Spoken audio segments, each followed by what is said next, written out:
ایک میں ہی نہیں ان پر قربان زمانہ ہے. حافظ صاحب نے خوبصورت انداز میں ہدیہ نعت پیش کیا. ڈاکٹر صاحب بھی موجود ہیں, ڈاکٹر صاحب کی طرف جائیں گے. اور آج جو ٹاپک ڈسکس کیا جا رہا ہے کہ اعمال کے ضائع ہونے کے جو اسباب ہیں, اس کو غور سے سنیے گا, کیونکہ میں بھی اس چیز سے بہت سیکھتا ہوں کہ اعمال بھی آپ کریں, اچھے اعمال کرنے کی بھی کوشش کریں, لیکن وہ اگر ضائع ہو جائیں تو ایسے اعمال کا کوئی فائدہ نہیں ہے, نہ دنیا میں اور نہ آخرت میں. ڈاکٹر صاحب, ہم اعمال کے ضائع ہونے کی بات کر رہے تھے, تو جیسے رمضان المبارک چل رہا ہے, ہم روزے بھی رکھ رہے ہیں, صبح سے لے کے شام تک ہم کوشش کر رہے ہیں کہ روزے کی حالت میں رہیں, اس کی افادیت کو پا سکیں, ہم عبادات کریں, نوافل پڑھیں, ہم پہ فرض عبادات ہیں ان کی طرف جائیں, لیکن آخر میں ہمیں پتہ چلے کہ ہمارا روزہ ہی ضائع ہے. تو سر اس کے بارے میں بیان فرمائیے گا. ایک میں حدیث ضرور بیان کرنا چاہتا ہوں, اور خاص طور پہ جو آپ نے آج کل کے حوالے سے بات کی.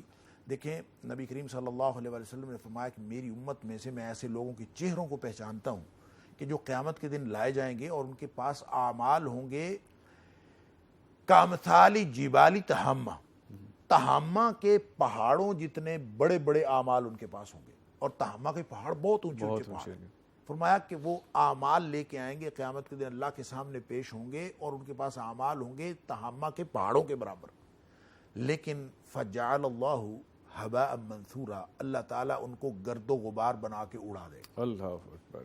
اعمال لے کے آئے ہیں پہاڑوں کے برابر, گرد و غبار بنا کے. اور ڈاکٹر صاحب وہ اعمال نیکیاں ہیں جو انہوں نے کی ہوئی ہیں. بالکل. اچھا, صحابہ ڈر گئے, اللہ کے رسول صلی اللہ علیہ وسلم آپ ان کی نشانی بتائیں تاکہ ہم ان جیسے نہ ہو جائیں. نبی کریم صلی اللہ علیہ وسلم فرمایا وہ تمہارے جیسے ہیں اور تمہاری زبان میں بات کرتے ہیں, تمہارے بھائی ہیں. اللہ اکبر. اچھا, اور وہی کام کرتے ہیں جو تم کرتے ہو, نمازیں بھی پڑھتے ہیں, روزے بھی رکھتے ہیں. اب پھر گڑبڑ ان میں کیا ہے, خرابی ان میں کیا ہے؟ فرمایا خرابی ان میں یہ ہے کہ اذا خلو بمحارم اللہ انتہکوہا, کہ جب وہ اکیلے ہوتے ہیں نا تو اللہ کی حرمتیں پامال کرتے ہیں, تنہائی میں اللہ کی حرمتیں پامال کرتے ہیں. اندازہ کیجئے, نظامی صاحب نمازیں پڑھ لیں, سب کو دکھا لیا, روزے رکھ لیے, سب کچھ کر لیا, تراویح پڑھ لی, سارا نیک آدمی, جب یہ ہمارے پاس یہ جو ایک شیطانی ٹکڑا ہمارے پاس ہے, جب اس کو لے کے ہم اپنے بستر پہ بیٹھتے ہیں, کوئی نہیں دیکھتا سوائے اللہ کے. اذا خلو بمحارم اللہ, پوری دنیا کا گند بھی آپ کے سامنے ہے, پوری دنیا کا علم بھی آپ کے سامنے, آپ کی فنگر ٹپ پہ ہر چیز موجود ہے. اذا خلو بمحارم اللہ, اب آپ کے پاس آپشن موجود ہے کہ آپ اللہ کی حرمتوں کو پامال کرنا چاہیں تو دنیا کائنات میں آپ کے اور اللہ کے علاوہ کوئی نہیں دیکھ رہا. اور یہ وہ بات ہے کہ سارے کے سارے اعمال ضائع کر کے رکھ دیتا ہے کہ جب کوئی شخص ظاہراً جتنا مرضی نیک ہو, جب وہ ان کی دیکھیں اپنی تنہائیاں محفوظ, تنہائی پاک کریں. جن کی تنہائی پاک نہیں ہوتی اس کا عمل اللہ کے ہاں قبول نہیں ہوتا.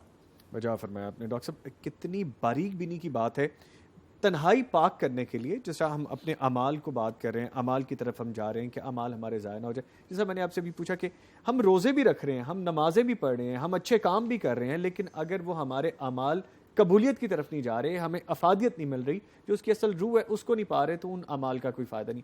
ڈاکٹر صاحب تھوڑا سا ذرا آگے لے کے جاؤں کہ ایک شخص زکوٰۃ بھی کر رہا ہے, خیرات بھی کر رہا ہے, نیک اعمال بھی کر رہا ہے, لیکن اس کا ذریعہ معاش ٹھیک نہیں ہے, تو اس کے اعمال بہت اہم نقطہ آپ نے بتایا. دیکھیں, رزق حلال یہ بنیادی شرط ہے. اگر حلال رزق نہیں ہوگا تو اللہ تعالیٰ اس کی کوئی عبادت قبول نہیں کرتے. نبی اکرم صلی اللہ علیہ وسلم فرمایا ایک لقمہ حرام کا اگر چلا گیا نا, ایک لقمہ, تو 40 دن کی عبادت قبول نہیں ہوتی. تو ایک لقمے پہ 40 دن, تو 2 لقمے پہ, اس کا مطلب یہ ہے کہ ایک دن اگر پیٹ بھر کے کھانا کھایا وہ حرام کا, تو آپ کے چند سال تو گئے نا, چند سال کی عبادت تو اسی سے گئی. اور نبی کریم صلی اللہ علیہ وسلم فرمایا ان اللہ طیب لا یقبل الا طیبا, اللہ پاک ہے سوائے پاکیزہ چیز کے اور پاکیزہ عمل کے کسی چیز کو پسند نہیں کرتا اور قبول نہیں کرتا. پھر نبی کریم صلی اللہ علیہ وسلم نے ایک شخص کی مثال دی. آپ نے فرمایا جیسے ایک شخص دور دراز کا سفر کر کے مکہ مکرمہ پہنچے, بیت اللہ, اس سے اچھی جگہ کون سی ہے, اس سے زیادہ اللہ کا قرب کس کو کہاں نصیب ہوگا کہ وہ سفر کر کے وہاں پہنچا ہے. لیکن نبی اکرم صلی اللہ علیہ وسلم نے فرمایا وہ پہنچا اس حالت میں ہے کہ اس کا وَمَطْعَمُهُ حرام وَمَشْرَبُهُ حرام وَمَلْبَسُهُ حرام, اس کا کھانا حرام کا, پینا حرام کا, اس کا لباس حرام کا, وہ غُذِّيَ بِالْحَرام, اور اس کی جو پرورش ہوئی ہے نا وہ حرام پر ہوئی. تو فرمایا پھر وہ وہاں پہ یقول یدے وہ یمد یدے اپنے ہاتھ پھیلاتا ہے آسمانوں کی طرف اور یقول یا رب یا رب وہاں پہ چیخ پکار کرتا ہے, عاجزی کرتا ہے, گڑ گڑاتا ہے, اللہ کو پکارتا ہے. بیت اللہ میں بھی کھڑا ہو اور اللہ کو پکار رہا ہو, کتنا خالص عمل ہے. لیکن فرمایا فَأَنَّىٰ يُسْتَجَابُ لِذَٰلِكَ, اس کی کسی دعا کا کوئی جواب نہیں آتا, اس لیے کہ اس کے پیچھے لقمہ حرام کا ہے اور اس کے پیچھے رزق حرام کا ہے. لہٰذا دیکھیں یہ تو بنیادی چیزیں. اس کے علاوہ بھی بہت ساری احادیث میرے ذہن میں یوں لگاتار آ رہی ہیں کہ نبی اکرم صلی اللہ علیہ وسلم نے چھوٹی چھوٹی عصر کی نماز, جی نبی پاک صلی اللہ علیہ وسلم نے فرمایا جس نے عصر کی نماز ضائع کر لی جان بوجھ کے. اب یہ نمازی بھی عام طور پہ نماز عصر کی ادھر سے ریکارڈنگ چل رہی ہوتی ہے, وہ کہتے ہیں جنہاں نماز عصر کی بعد میں پڑھ لیں گے. نبی کریم صلی اللہ علیہ وسلم جس نے عصر کی نماز جس کی فوت ہو گئی, الذی تفوتہ صلاۃ العصر, جس کی صلاۃ العصر فوت ہو گئی اس کے اپنے کسی مشغولیت کی وجہ سے, تو نبی کریم صلی اللہ علیہ وسلم فرمایا کأنما وطر اہلہ مالہ, وہ ایسے ہے جس کا اس کا گھر بار, اس کا مال, ہر چیز تباہ و برباد ہو, اللہ جل کے راکھ ہو گئی ہر چیز. اتنا نقصان ہوا ایک نماز عصر ضائع کرنے سے. آپ اندازہ فرمائیں نا, جیسے جیسے آپ آگے بڑھتے جاتے ہیں ایسی ایسی حیران کن چیزیں نبی کریم صلی اللہ علیہ وسلم فرمائی. ایک آخری حدیث عرض کر کے میں بات مکمل کرتا ہوں, مجھے لگتا ہے آپ کو ٹائم کا ایشو ہے اور آپ کی بے قراری سے میں محسوس کر رہا ہوں. تو ایک حدیث میں عرض کرنا چاہتا ہوں کہ نبی کریم صلی اللہ علیہ وسلم تین لوگ ایسے ہیں جن کی نماز ان کے سروں سے اوپر نہیں اٹھتی. ایک وہ خاتون جس کا شوہر اس سے ناراض ہو, اس کی نماز قبول نہیں ہے, وہ نمازیں پڑھ رہی ہے, اس کی نماز اس کے سر سے اوپر اٹھتی ہی نہیں. ایک وہ غلام جو اپنے آقا سے مفرور ہو گیا, بھاگ گیا. اس کو آپ موجودہ دور میں یہ سمجھ لیں کہ جو شخص کسی کا امپلائی ہے, اپنے امپلائر کی مرضی کے بغیر فرار ہو گیا ہے. نبی پاک صلی اللہ علیہ وسلم فرماتے ہیں یہ ایک عہد ہے اس نے کیا, اس کو معاہدے کی پابندی کرنی چاہیے, اور اگر وہ نہیں پابندی کرتا, مفرور ہو گیا, جتنا مرضی نمازی ہو اس کی نماز اس کے سر سے نہیں اٹھتی.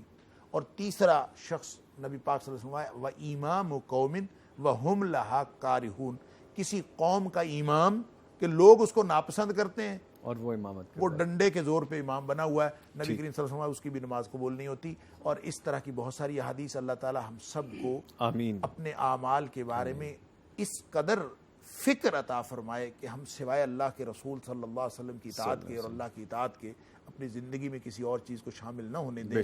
اور خلوتیں جلوتیں ہماری کتاب و سنت کے مطابق ہوں گی تو ہم بچیں گے, وگرنہ بہت ہی خطرناک. بہت شکریہ ڈاکٹر صاحب. ڈاکٹر صاحب کا پیغام پہنچ گیا. میں نے یہ سیکھا کہ اپنی تنہائیاں پاک کیجیے.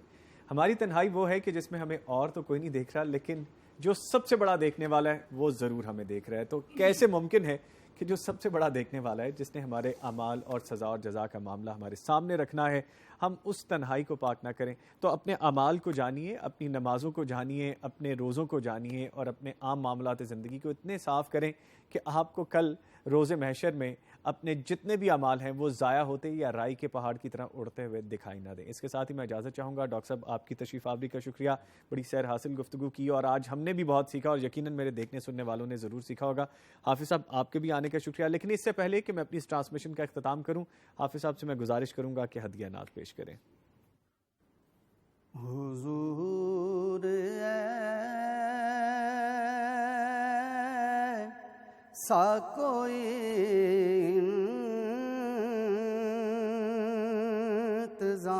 انتظام ہو جائے, حضور سا کوئی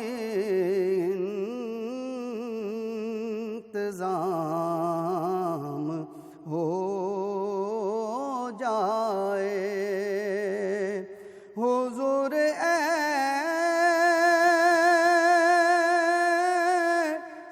کوئی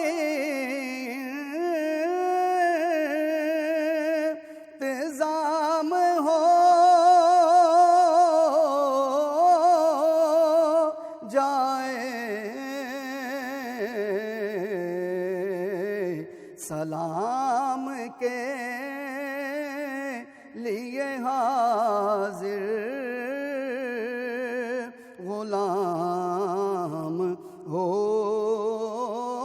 جائے. سلام کے لیے حاضر غلام ہو جائے تجلیات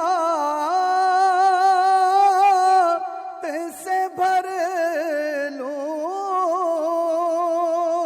میں اپنا کاسہ دل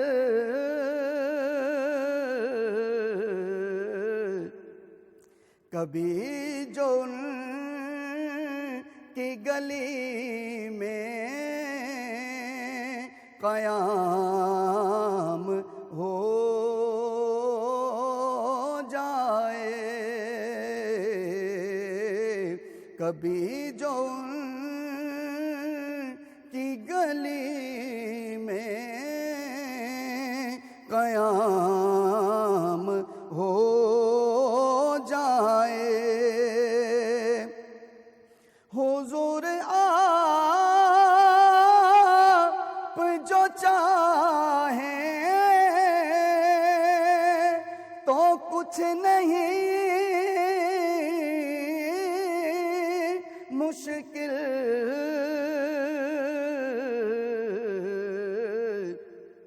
سمٹ کے فاصلہ یہ چند گام ہو جائے سمٹ کے فاصلہ یہ چند